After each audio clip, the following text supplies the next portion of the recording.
दोस्तों अस्सलाम वालेकुम। दोस्तों आज बेहतरीन हिकिड़ी कहानी उमेद तव्हांखे पसंदि ईंदव। पहिरियों तव्हां सभिनि खे गुज़ारिश आहे त मुंहिंजे पेज खे फॉलो कंदा ऐं मुंहिंजे चैनल इल्मी हुब खे ज़रूरु सपोर्ट कंदा ऐं सब्सक्राइब कंदा ऐं लाइक शेयर करणु न विसारींदा।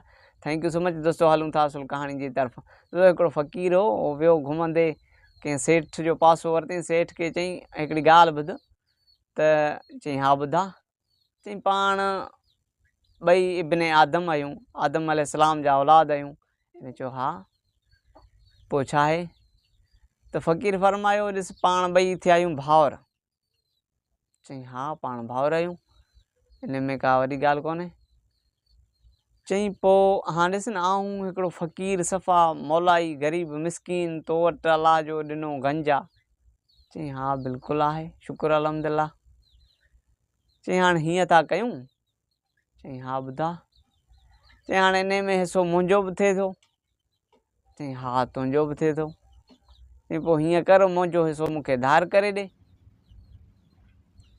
त फ़क़ीर खे हिन कढी रुपयो ॾिनो। चई हीउ तुंहिंजो हिसो।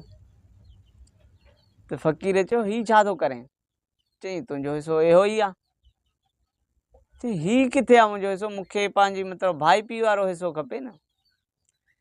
चई माठ करे इहो खण, आदम जा औलाद इलाही थी मतां इहो बि पोइ हिसे में न अचई। Thank you so much. उमेद तव्हांखे सभिनि खे असांजी फ़नी पोइट्री पसंदि आयो हूंदो। Thank you so much.